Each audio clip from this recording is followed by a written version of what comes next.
సూర్యాపేట జిల్లా హుజూర్ నగర్ మైనారిటీ గురుకుల పాఠశాలలో అసలు ఏం జరుగుతోంది?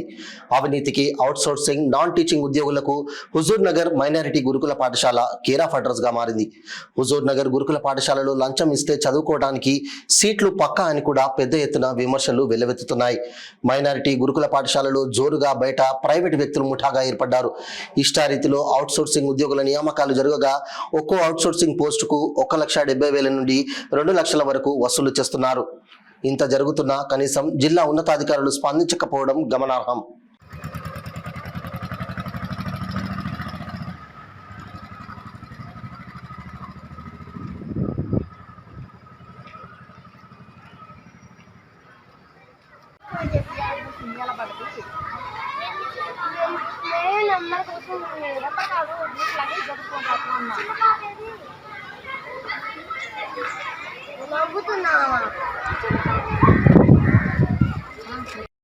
నా పేరు వీరమ్మ సార్. తుంగతుర్తిలో 2017 10వ నెల 5వ తారీఖు మా బాబు చనిపోయిండు మైనార్టీ స్కూల్లోని. మా బాబు చనిపోయిన కారణంగా మేము బాగా ఇబ్బంది పడుతుంటే నేనేం పని పోలేవనని జీవనాధారం కింద ఇచ్చేది హౌస్ కీపింగ్ జాబ్ ఇచ్చారు. అటెండర్ జాబ్ అడిగినాం మేము. అటెండర్ జాబ్ అని ఏదైతే అదైందని 2 రాసిరు. 2 రాస్తే మేము అటెండర్ జాబ్ ఖాళీ లేదని హౌస్ కీపింగ్ జాబ్ ఇచ్చారు. హౌస్ కీపింగ్ జాబ్ 2018 జూన్ 25వ తారీఖు ఇచ్చారు. ఇచ్చినాక 4 ప్రిన్సిపాల్ మారింది. ఎవరు వాళ్ళు అందరూ మెచ్చుకుని మంచిగా పని చేస్తున్నారు. ఈమె వచ్చినాక ఈమె కూడా కొన్ని రోజులు మెచ్చుకుంది. తర్వాత మరి ఇంకా డబ్బులు కావాలని ఎవరు ఏమన్నారో అన్నీ లేనిపోని పనులన్నీ అట్లే. పండగ సెలవు ఇట్లే, ఆదివారం సెలవు ఇవ్వట్లే, జ్వరం వచ్చినా కానీ సెలవు అడిగినా ఇవ్వట్లే.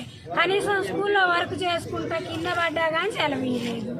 ఏంది మేడం ఇట్లా సెలవు ఇవ్వట్లేదు అని అడిగి నువ్వు పని చేయట్లేదు నిన్ను తీసేస్తావని కొన్ని రోజులకి నీ ముఖం పాడుగా నా స్కూల్కి రావద్దు. ఆడికి సంక్రాంతి రేపనంగా కూడా డ్యూటీ చేసిరు సార్. డ్యూటీ చేస్తే సెలవు అడిగినా కానీ డ్యూటీ చేసిరు. అయినా డ్యూటీ చేసిరు తీసేయాలని చూస్తున్నారు. నేను వచ్చిన కూడా ఆడికి వచ్చినా కానీ రావద్దు, స్కూల్కి వచ్చినాక నువ్వు రావద్దు, నీ ముఖం కూడా నీ ముఖం నాకు చూపించొద్దు అని అంటే నేను అట్లా మేడం నా కొడుకు చనిపోతే నీకంటే ముందే నేను వచ్చిన. ఏ ఆర్ఎల్సీ లేదు, నాకు ఏ నీరు ఇవ్వలేదు. నాకు హెడ్ ఆఫీస్ వాళ్ళు వచ్చి నాకు ఇచ్చిర్రు ఆ రోజు. నేను నన్ను ఎట్లా తీసేస్తారు మేడం అని అంటే జీతం ఇవ్వాల్సింది మేము మా స్కూల్లో ఉండటానికి లేదు, నీ మొహమే నాకు చూపి మాకని అన్నది. నేను ఆ రోజు వెళ్ళిపోలేదు సార్, నా డ్యూటీ చేసుకొని పోయిన తర్వాత తెల్లారి వచ్చేవరకు ఈ సెక్యూరిటీ పరిహీన ఉండి మేడం రావద్దు అన్నది. నువ్వు రావడానికి వీల్లేదంటే ఎట్లా అంటుంది మేడం అని నేను లోపలికి పోకపోతే మెడబట్టుకొని బయటికి నెట్టింది. మరి నేను ఆ టైంలో ఏమైనా ప్రూఫ్లు తీసుకోవడానికి సెల్ నా దగ్గరే ఉంది కానీ బ్యాగ్లో ఉంది. నేనేం ప్రూఫ్లు తీసుకోలేదు, మెడబట్టి బయటికి నెట్టింది. గౌరవనీయులైన టెమరీ సెక్రటరీ గారికి నమస్కారం. అయ్యా, నేను సెక్యూరిటీ రజియా హుజూర్ నగర్ మైనార్టీ స్కూల్లో విధులు నిర్వహిస్తున్నాను. గత 7 సంవత్సరాలుగా చేయుచున్నాను. ఈ 7 సంవత్సరాలలో వచ్చిన 5 ప్రిన్సిపల్స్ వలన ఎటువంటి ఇబ్బంది కలగలేదు మాకు. ఇప్పుడు వచ్చిన రెహానా మేడం మాకు చాలా ఇబ్బందులకు గురి చేస్తున్నారు. అంతకుముందు 2 వార్డెన్లు మారినారు కానీ వాళ్ళ వలన మాకు ఎటువంటి ఇబ్బంది కలగలేదు.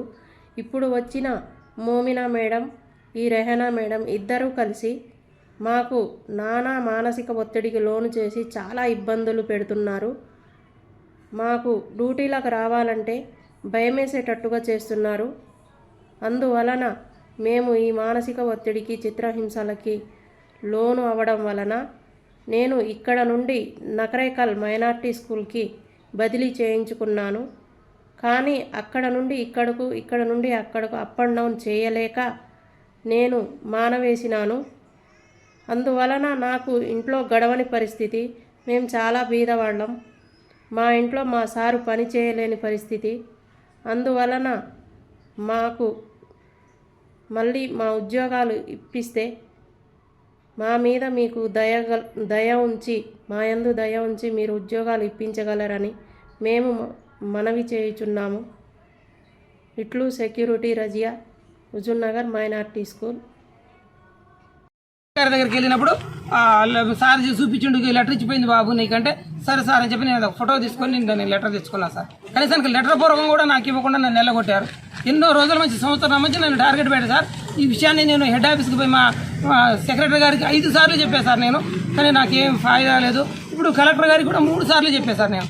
ఒకసారి నేను ఒక్కడిని పోయా, రెండోసారి వాళ్ళు ఎవరు పాత వాళ్ళు తీసేసిన వాళ్ళందరినీ తీసుకురమ్మంటే తీసేసిన వాళ్ళని తీసుకొచ్చిన తర్వాత వీళ్ళు తీసేసిన వాళ్ళకి వచ్చినప్పుడు వీళ్ళకి ఎంక్వైరీకి వచ్చి ఏం చేశారు, మీరు ప్రిన్సిపాల్ మేడం మంచిది అని చెప్పండి, అట్లని రాసియండి, మీకు మీరు పాత జాబులు ఇస్తామని చెప్పి వాళ్ళకి జాబ్ ఆశ చూపించారు. జాబ్ ఆశ చూపిస్తే అరే మీ మేడం అంత మంచిదేం కాదు, మీ మేడం మంచిదేనైతే రాయలేము అని చెప్పగానే సర్లే అని చెప్పి వాళ్ళు వెళ్ళిపోయారు సార్. ఆ విధంగా నేను టార్చర్ పెట్టి తీసేసాను సార్. మొన్న 31 క్లాస్ సుజనార్ మొత్తంగా దేశవ్యాప్తంగా వర్షాలు వచ్చి అన్నీ మొత్తం వర్షమయమైనాయి అన్నీ. ఇది మా పాప కూడా ఇలా 5th నుంచి 2nd ఇయర్ వరకు చదువుతుంది. ఈ అక్కడ ఇళ్ళకి వచ్చినాక బిల్డింగ్ ప్రాబ్లమ్స్ బాగా అయినాయి. అంతకుముందు బిల్డింగ్ ఓనర్ని కూడా అడగడం జరిగింది, ఇట్లా మెయింటెనెన్స్ సరిగ్గా లేదు అని చెప్పి అడిగితే మాకు అమౌంట్ రావట్లేదు, మేము చేయించలేము, మా కాడికి లేవు అన్నట్టు ఆయన కూడా 2 సార్లు అన్నారు. అయితే ఈ 2-3 అంతకుముందు మన 4 ఫస్ట్సారి వర్షాలు వచ్చిపోయినప్పుడు చూస్తే పిల్లలు ఎత్తు వస్తుంది, ఇట్లా బురద ఉంటుంది, వర్షాలు కారుతున్నాయి, చదువుకోవడానికి బుక్స్ దొరుకుతున్నాయి, శ్రద్ధలు దొరుకుతున్నాయి అని చెప్పారు. ఒకసారి ఆర్డీఓ సార్ చేసిపోయారు, చెప్పారు వాళ్ళు బిల్డింగ్ వాళ్ళు చెప్తే చేస్తూ ఉన్నారు.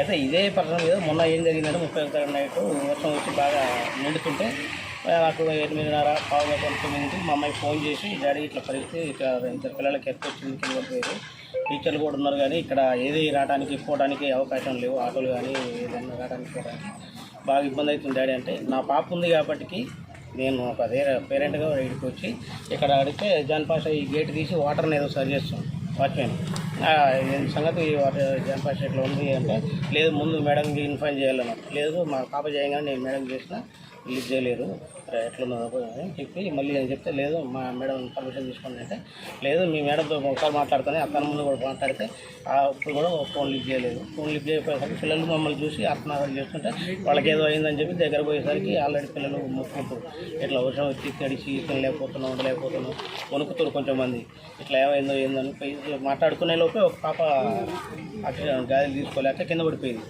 కింద పడిపోతే అయ్యో ఎవరైతే నా బిడ్డ ఉంది, నా బిడ్డ లాంటిది, సరే ఇక పోవడానికి రావడానికి ఏం లేదన్నారు. వీళ్ళందరూ కూడా ఉన్నారు. వాళ్ళ సమక్షంలో మరి హాస్పిటల్ తీసుకుపోదామా అంటే, నా బండి ఉందమ్మా హాస్పిటల్ తీసుకుపోదామా అంటే, ఆ వరదల నుంచి వాళ్ళు పట్టుకొచ్చారు. ఇక్కడి నుంచి నా బండి మీద తీసుకుపోయి ఏరియా హాస్పిటల్లో జాయిన్ చేసి వాళ్ళ మేడం తప్ప చెప్పి నేను మళ్ళీ నా పనికి నేను పోయాను. అది నా తప్పయింది, అది మన జాన్ పాషా తప్పయింది. నువ్వు ఎట్లా తప్పరా అంటే, ఇక్కడ ఉన్న ప్రాబ్లమ్స్ ఆ నైట్లో ఒక వాళ్ళు ఎవరైతే చూసుకుంటారో వాళ్ళు చూసుకుంటారు. అతను లేడని చెప్పట్లేదు, ఆయన ఆధార్ అడ్డుకోలేదని చెప్పన్నాడు, చెప్పిన ఆయనకి ఈ విషయం కూడా చెప్పాం.